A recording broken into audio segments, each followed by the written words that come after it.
Hello ladies and gentlemen, welcome back to the Chemistry Assistance Club channel. Today we are going to go over balancing redox reactions in acidic solution. So it's going to be like the previous balancing redox reaction problems. I'll put the link in the description to that video, but it goes slightly one step further and has some different components to it. But you know what, let's just dive right into it, okay? Let's go! Okay, so this is our reaction. So this is our reaction in an acidic solution. Well, on the test, the first thing that they're going to ask you is, first, let's just label our oxidation numbers. Let's just start there, okay? Okay, well, O2. O by itself is a -2 charge. We have two of them. So it's -4. So that means as a result, since we know the whole compound must equal 0 if it doesn't label another charge, must equal 0, so -4, that means this would have to be a +4. Okay, on to our next one. We're going to kind of breeze through the oxidation numbers. Since the last two videos, I kind of went over them a little bit slower. We're kind of just full steam ahead here. Okay, this one, it's going to equal -2. We have a -8 charge. Total in our oxygens is each oxygen is -2 with 4 of them -8. The whole thing, let's remember, has to, in this case, since we're given a charge here, has to equal -2. So what number -8 has to equal -2? Well, that would have to be a +6. And going back to the first one here, it kind of helps when looking at which one goes under oxidation reduction, looking at each individual atom if possible. So in this case here, I'm just going to write underneath it each oxygen. So each oxygen has a -2 charge. That just kind of keeps me helps keep perspective. Okay, our hydrogen here, has a +1 charge because we're given it right here above that has a +1 charge. But if you were to not see a plus charge above that, remember any element by itself is 0, even if it's Cl2, any of those things. Just want to make sure everyone's really good on that. Okay, let's go to our right side now, our product side. I'm just going to write that in there quick. Okay, our Mn has a +2 charge here. We're just going to record that. Our oxygen here, each individually, is -2, but we have two of them. -4, and each carbon then would have to be +4. Okay, water. This one, I always just go automatic. +1, -2. Just remember that. Boom, boom, boom. You can still remember, oxygen's -2, so each hydrogen we have +1, 2, +2, but then in my case it just helps easier just going +1, -2. Okay, well let's now get into the more different components of it. Okay, which ones are changing? That's the big question now of which one's going under oxidation reaction. Well, let's look at each one individually here. So we have Mn +4. That's our first element in all of this. Well, it starts as a +4. Well, let's look at it on the product side. So it's going from +4 to +2. Well, that's a change. And let's think about it. Is this oxidizing or reducing? So Mn is going from a +4 to a +2. Well, it's gaining smaller in numbers. So that means you'd be having to gain electrons. Think about it. If it's gaining electrons, it's becoming a not so positive of a number. So as a result, this the Mn in acidic problems or for the next set in the basic solutions, you want to write the entire compound here. So you're going to write that whole thing out. So your MnO2 is going under, well, when we write out the whole thing here. So this one's going from +4 to +2.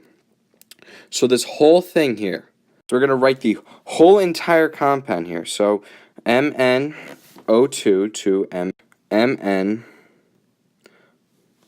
+2. Okay, cool. We got that down. Well, let's see what else is changing in our reaction. We also have C2O4 with a 2- charge. In this case, carbon, both of our two carbon atoms here, are going from a +6 to the right-hand side, it's going to a +4. So we got to do something about this.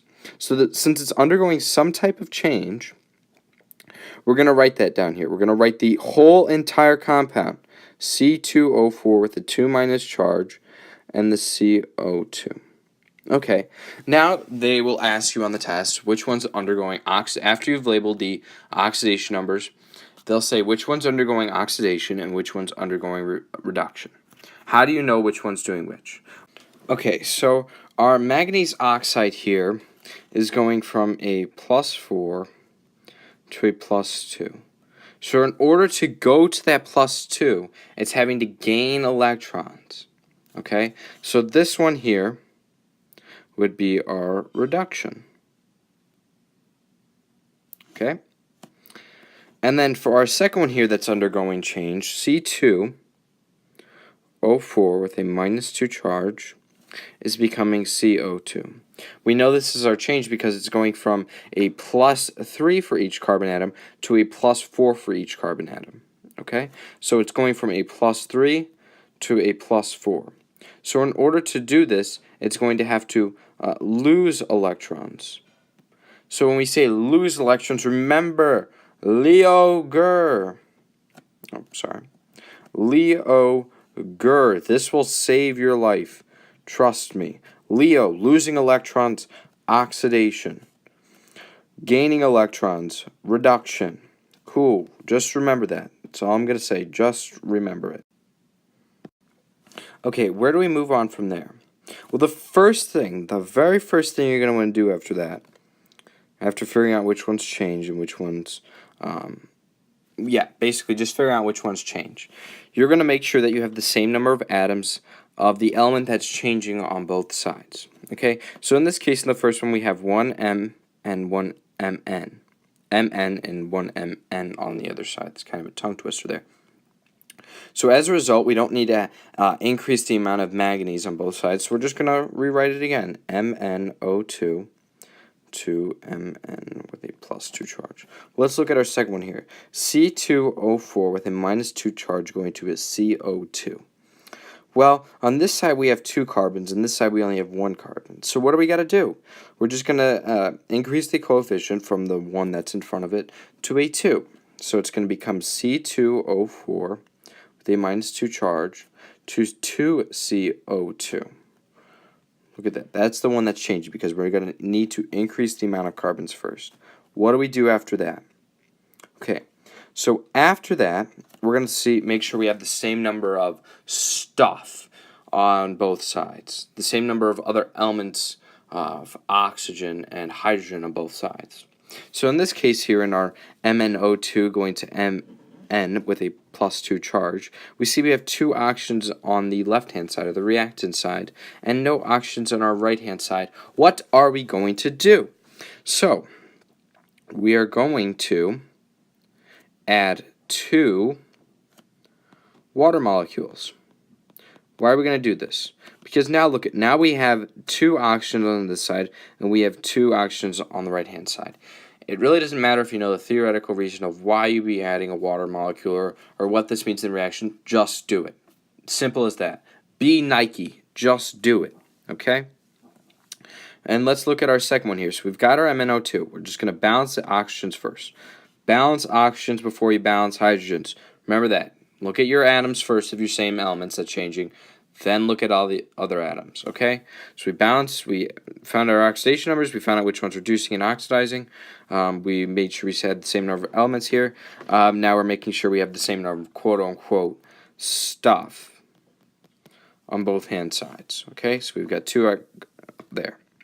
Now, let's look at our C2O4 with a -2 charge.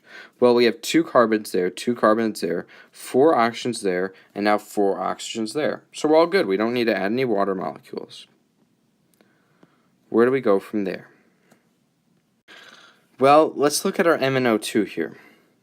Well, we have 2 oxygens on our left-hand side. We've got 2 oxygens on the right-hand side. But now, because we've added to balance out the oxygens, we now have 4 hydrogens here. So what are we going to do? Well, now we're going to have to add 4 hydrogens to our left-hand side here. Okay? There. So we're adding 4 hydrogens with a +1 charge in order to balance out everything. Okay? And now let's look at our second one there. C2O4 with a -2 charge becoming 2 carbon dioxides. Well, we don't really need to do anything to this one because everything's pretty much balanced out. We'll leave it alone. Where do we go from there?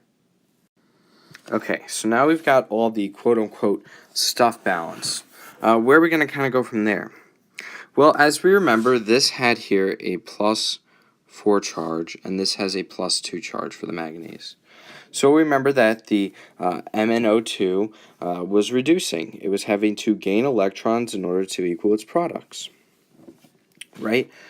So in order to do this, in order to show the reduction and all that stuff, and to balance out both sides, so we're going to add 2 electrons in order to cancel out that +4 and that +2 over there.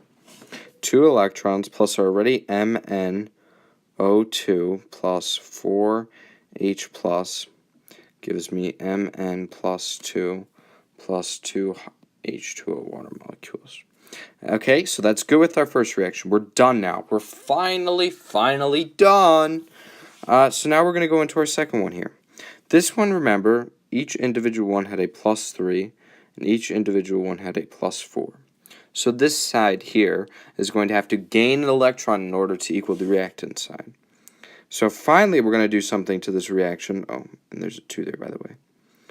The 2 minus becomes a 2CO2 plus 1 electron.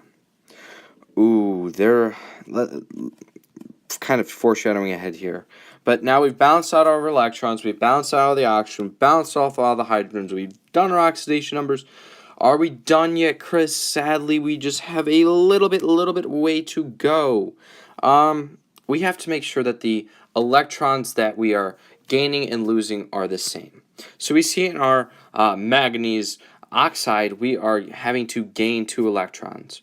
And in our carbon dioxide and C2O4 reaction, we are only losing 1 electron.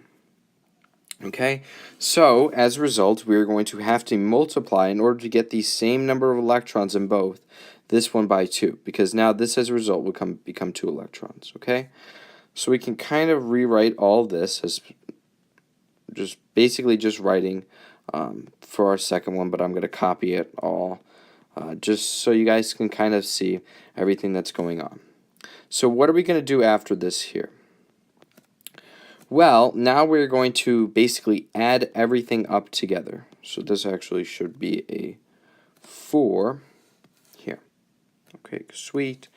We're going to add everything up together. Cool. We're just going to add everything up, and I'm going to try and fit everything all in on the same side, but if I don't, I apologize in advance. So we're going to take our 2 electrons, we're going to put everything on the left-hand side together. MnO2 plus 4H plus 2C2O4, the -2 charge, going to an Mn plus 2 H2O plus 4. I didn't fit it all in. I'm sorry. We put everything together now. We are almost done. We are at the finish line now.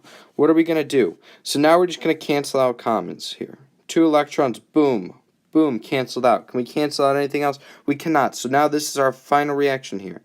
MnO2 plus 4H plus 2C2O4, the -2 charge, gives us an Mn plus 2 H2O plus 4CO2.